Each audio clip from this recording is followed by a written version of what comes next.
පස්ස ආහාර කියන එක ගෙදර දක්වා බලපාන. ඉන්න තැන, ඉන්න කාමරය, ඉන්න වත්ත, පරිසරය, පස්ස ගෙදර සම්පූර්ණ. ගෙදර තියෙන පිළිවෙල පිළිසිදුකම ජපන් 5S කියලා ගත්තේ මෙන්න මේකෙන්. ජපන් 5S. ජපානයේ විනාශ වුණාට පස්සේ 5S. 5S කියන්නේ මොනවද? ඉතාම ලස්සන සුන්දර විදියට ඉන්න තැන තියාගෙන ඉන්න. එයා නම් ගෙදර පිළිවෙලට තියාගෙන ඉන්නේ. බුදුහාමුදුරුවෝ දේශනා කරනවා. බුදුහාමුදුරුවන්ගෙන් ලැබිලා ආනන්දහාමුදුරුවෝ නබුවම ස්වාමීනි මානසික මට්ටම හොඳින් තියාගෙන නිවන් දකින්නේ. ආනන්ද අත්දීපා විහෙරත. අත්දීපා විහෙරත වික්කවේ. නිවන් දකින්න පහනක් වෙන්න. කොහොමද ස්වාමීනි පහනක් වෙන්නේ? ආනන්ද පහනපත් වෙන්න මොන ඕනද? වහනේ එළිය නොතිබෙයි තෙල් කඩනත්නම් යහනේ ලැගිලියොත් නොතකති රුවනත්නම් වානේ කටුවවත් නොගිලිති හැමනත්නම් මානේ කුමට වරිගෙට නෑයෝනත්නම් මේක ලෙව්වොත් එහෙම දවසක් කියන්නේ හෙලා එකට ටිකක් සම්බන්ධයි. පහනේ එළිය නොතිබෙයි තෙල් කඩ නැත්තම් මොකද මේ එක පළවෙනි පදේ විතරයි මම කියලා දෙන්නේ. පහනේ එළිය නොතිබෙයි තෙල් කඩ නැත්තම් පහනට තෙල් තියෙන්න ඕනේ ආනන්ද. පහනට වැඩි තියෙන්න ඕනේ ආනන්ද. පහනට තැටි තියෙන්න ඕනේ ආනන්ද හොඳට පත්තු වෙන්න. ආනන්ද මිනිසා වනාහි පහනකේ පහනේද තෙල් වැඩි තැටි තියෙනකොට දැල් වෙන්නා වාගේ මිනිසාටද ආනන්ද දැල් වෙන්න නම් තෙල් වැඩි තැටි තියෙන්න ඕනේ. ආනන්ද තෙල් වැඩි තැටි වනාහි අපිරිසිදු ඒවා ගත්තේ වේ නම් දැල් වෙන්නේද? ඒ එළියට මොකක් වන්නේද? චටචටහනින් නිවියන්නේ ස්වාමීනි. එහෙනම් ආනන්ද ඔය තෙල් වැඩි තැටි වනාහි අපිරිසිදු වෙන්න ඕනේ. මීයා පහනක් වාගේ දැල් වෙන්න නම් එයාගේ තෙල් පිරිසිදු වෙන්න ඕනේ. වැඩි පිරිසිදු වෙන්න ඕනේ, තැටි පිරිසිදු වෙන්න ඕනේ. ස්වාමීනි තේරුනේ නැහැ. මිනිසාගේ තෙල් වනාහි කුමක්ද? ආනන්ද ශරීර අභ්‍යන්තරයේ සහ බාහිර. මිනිසාගේ වැඩි වනාහි කුමක්ද? ආනන්ද පාවිච්චි කරන බඩු ගන්න. මිනිසාගේ තැටි වනාහි කුමක්ද? ආනන්ද ඉන්න තැන. ඔක්කොම පිරිසිදු වුණා මිනිස්සු බබලනවා. ඒ හින්දා කාබනික ප්‍රවිධාන මේ මොනවා කියන්නත් කාලේ මිනිස්සුගේ ඔළුව හදලා යන්න ඕනේ. මොන ප්‍රවිධාන කරන්නයි කමන්නේ. ගෙදර අපිලිවල තිබුණොත් ඇඳයට කුඩු ලෝඩ් එකක් තිබ්බොත් මං කියලා දෙනවා සමුද්‍ර බැංකුවල දේශනාවලට ගිහම අමුති ණය දෙන්න එපා අපිලිවල ගෙදරට. වැඩන්නේ කෝටියක් දුන්නා. ජපාන මෙතන තමයි නැගිට්ටේ. 5S කියලා ගත්තේ මොකද්ද?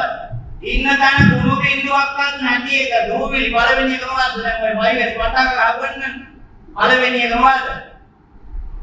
ඉන්න තැන උඩින් උඩට යනවා ඊපස්සේ. කුණු බින්දුවක්වත් නැති එක ඉන්න තැන. දූවිලි බින්දුවක්වත් නැති එක. මොකද්ද මේක අපේ බලලා තියෙන්නේ? නිතිගේ දොර මැද ඇලි කසල දකනොමින්ද උදෑසන සවසද පහන් දල්වව විමන නොවරද. නිතිගේ දොර මැද කිව්වේ මොකද්ද? අමැද කිව්වේ මොකද්ද?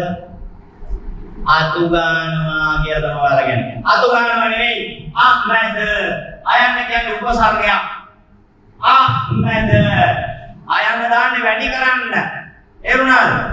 අයන්න දානවා වැඩි කරන්න මැද. අතිශයින් පිරිමැද. එහෙනම් අර ධාරේ දුවිලි තියෙන්න බෑ. ජනේලේ දුවිලි තියෙන්න බෑ. එහෙනම් අර යට දුවිලි තියෙන්න බෑ. මේ මුලවල තියෙන්න බෑ. බාත්රූම් එක ඇතුලේ තියෙන්න බෑ. ජපාන ප්‍රයිවසි කියලා ගත්ත පළවෙනි එක මේක ජපානයේ දිනුනේ මේක. දැන් අපි උන් බලන් ගිහින් මාත් පාස්පෝර්ට් ඔෆිස් එකේ ඉස්සරහ කරවනවා මට යන්න. බලන්න විදියට කරවනවා මට යන්න පාස්පෝර්ට් කරන්න. අපිට කොහොමද? මම ඕස්ට්‍රේලියාවේ මම අද දිනවාසී විශ්වවිද්‍යාලයේ මනෝවිද්‍යාව පිළිබඳ ප්‍රොෆෙසර්. ඒකේ මගේ ජොබ් එක කරනකොට ලක්ෂ 89 දම්මිකාරිස් මගේ පඩි. ඒක මම කැමති නැහැ මගේ රට දාලා යන්නේ. යනවනම් මට දරුවා මගේ පවුලත් අරයි යන්නේ. අර ඒ පවුල් ජීවිතේ තොරව ඉන්නත් බෑ. ඇයි? ළමයාගේ නේ පුළුවන් ඒ ඉස්කෝලේ යවන්නේ.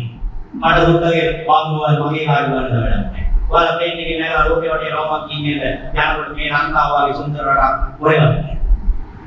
ලංකාව වගේ ලස්සන රටක් කොහෙවත් නැහැ. මේ රට නැගිටින්න බැයි නම් ආයේ නැගිටින්නෙත් නැහැ මම. එහෙනම් මේකේ මහ පොළේ වටාම ගන්න තු මේක කරන්නත් නැහැ. ආපොලේ වටනාකම ගන්න මේක කරන්න. අපි ඉස්සලා තේරුම් ගන්නවා අපි කවුද කියලා. අපි දියුණු වෙන්නේ නැත්තේ පළවෙනි දේ අපේ පිළිවෙලක් අධිකම වෙනවා. එහෙනම් අද ගෙදර ගිහින් ලස්සනට වැට තියනවාද කියලා බලන්න. බලාගෙන යන්න ගන්න. වැට නැති ගෙදරම අවදාම දියුණුවන්නේ නැත්නම් අපි තාප්ප නෙවෙයි. තාප්පෙන් ඇතුළට පැන ගන්නකම් උදේයි හොරාට අමාරු ගන්නට පස්සේ උගේ රාජධානියේ. ඔයාලා එන්න දවසක මගේ වත්ත වෙන්නන්න. ඔක්කොම ඖෂධ වැට මන් හිරවලා දෙන්න සම්පූර්ණ ඖෂධ. ඒකෙන් එන හුලඟවට සැපයි. ඒකේ ඕන දෙයක් තියෙනවා.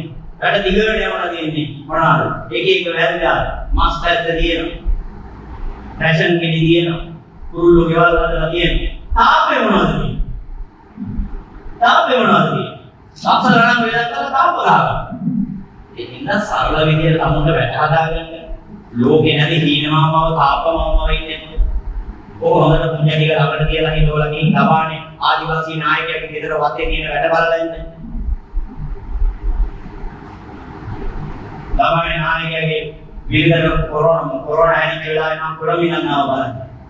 ඒ බලන්න එනකොට ආදිවාසී නායකයා ඇවිල්ලා වැට හිටවලා කණු කෙලින් කරලා කෝටුවක් කියලා බලන්න පොඩු ළඟ ළඟද කීකිය බල බල වැට අදාදා ඉන්නේ. මම වක්තද ඌර අවයක් නුගේ නැණි දැක්කන්ට කොරෝනා පොජ්ජ පටයම තියෙන වෙලාවේ වැට පොජ්ජ මන්ද කරෝනේ. මේ අන්තගේ වැඩ පොච්ච ඇදුම් පොච්ච බානකොට මේ අන්තගේ ජීවිත පොච්ච උරා ඇදුම් බාන. ඒ නිසා මේ අන්තට නිතර ඇස්සර ගැටෙන්න ඕන හෙලි පොච්ච දිවන වැඩ පොච්ච. ඒක තමයි හැමතිස්සෙම වැද්දාමට කියනවා. ඇහැට පේන දේ අනුව ඒක කෙලින් නැත්නම් ඇදයි නම් ජීවිතය ඇද වෙනවා. ඒ හින්දා තමයි ඒ ඉස්සරහා ලස්සනට මේක කෙලින් තියෙන්නේ. බලන්න ගෙදර වෙන්නේ පාරලා බහලා බලපුවම වෙන්නේ කණු ඇදවිලි කම්බි කැඩිච්චි පිළිවෙලක් නැති වැඩක් නැති එක අරක් වෙන අංගෙන් මේ ටික හදාගන්න ඉතුව හැදෙයි මේක බුදුහාමුදුරුවෝ දේශනා කරපු තැන පස්ස ආහාර මේක ජේසුස් වහන්සේ දේශනා කළා මහම්මත් වහන්සේ දේශනා කළා එතනින් කියපුවාම හින්දු දර්ශනය පුරා දින පුරවල වල තියෙනවා අන්න බෞද්ධ කාලේ පුරාණින් අරගෙන දේශනා කළේ අර නැගෙනහිර මුස්ලිම් අය මේ දෙවියෝ ඔක්කොම දර්ශන වල කියලා තියෙන ආගම වල වැරද්දක් නෙමෙයි මේ තියෙන්නේ. අපි මේවා අපේ භෞතික ජීවිතේට ගන්න තියෙන්නේ.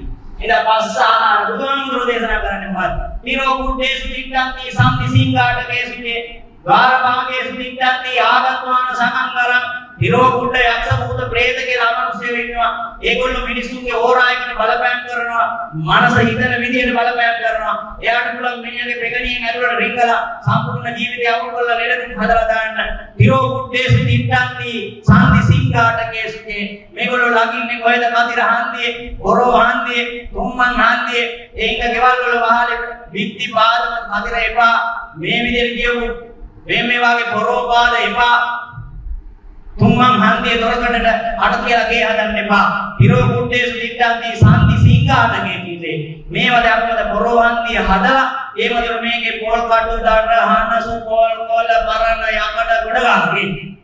අර මුල්ලේ පෙරේදීට ගෙවල් හදලා ඉඳලා කියනවා දියුණු වෙන්නේ නැහැ.